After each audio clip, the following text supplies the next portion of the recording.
Hello বন্ধুরা, সকলকে question bank YouTube চ্যানেলে স্বাগত।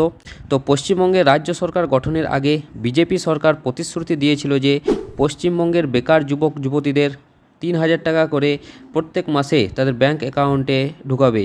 যতদিন না এই বেকার যুবক যুবতীরা কর্মসংস্থান পাচ্ছে ততদিন প্রতি মাসে তাদের ব্যাংকের অ্যাকাউন্টে এই 3,000 টাকা করে আর্থিক সহায়তা দেওয়া হবে।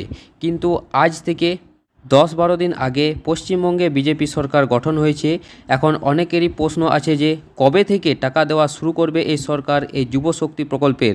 আর যারা যারা যুবসাথীর জন্য আবেদন করেছিল তাদের কি আবার নতুন করে ফর্ম ফিল আপ করতে হবে, নাকি ওই যুবসাথীর অ্যাকাউন্টেই যুবশক্তির টাকাটা ঢুকবে?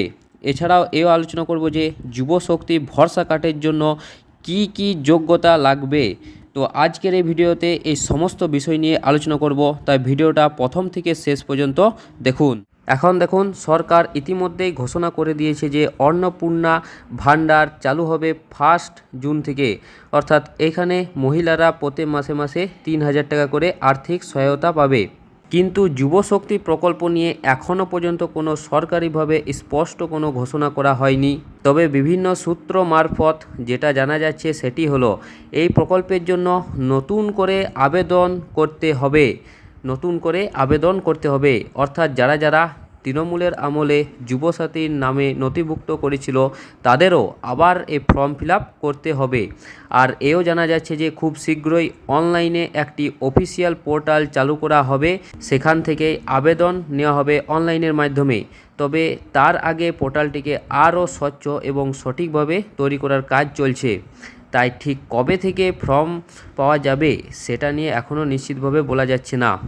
এইবার আলোচনা করব যে কারা কারা এই যুবশক্তির টাকাটা পাবে, অর্থাৎ এই যুবশক্তির টাকাটা পাওয়ার জন্য কি কি যোগ্যতা লাগবে।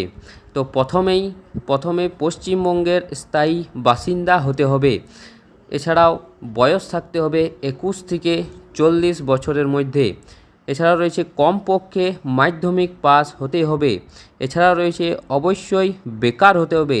এবং 5 নম্বর গুরুত্বপূর্ণ পয়েন্ট হচ্ছে এমপ্লয়মেন্ট এক্সচেঞ্জে রেজিস্টার থাকতে হবে। এটি থাকতে হবে, না ছাড়া এই যুবশক্তির টাকা ব্যাংকে ঢুকবে না। এখন অনেকেই ভাবছেন যে টাকাটা কিভাবে দেওয়া হবে।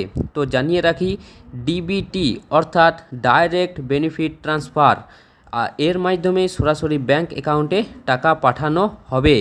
তাই আবেদনকারী নিজের নামে একটি সিঙ্গেল ব্যাংক অ্যাকাউন্ট থাকা খুবই জরুরি। এছাড়াও যে ব্যাংক অ্যাকাউন্টটা দিতে হবে এই যুবশক্তির জন্য, সেই ব্যাংক অ্যাকাউন্টের মধ্যে যেন এই ডিবিটি লিঙ্কটা অবশ্যই করানো থাকে।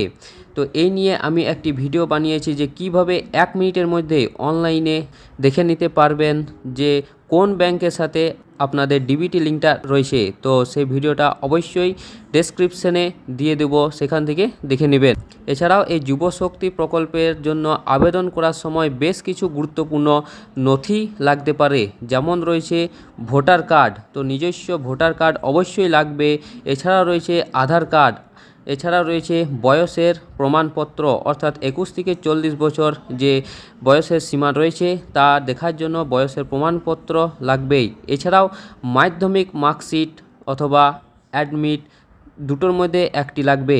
এছাড়াও লাগবে পাসপোর্ট সাইজ ফটো।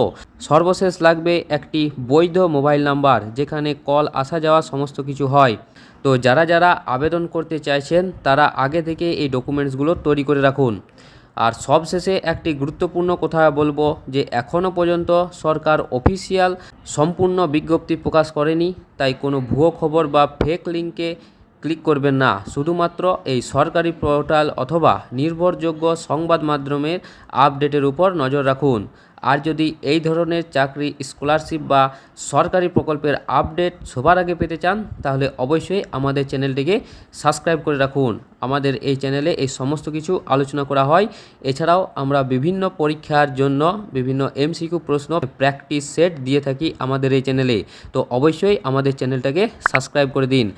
তো দেখা হচ্ছে অন্য একটি ভিডিওতে। ধন্যবাদ।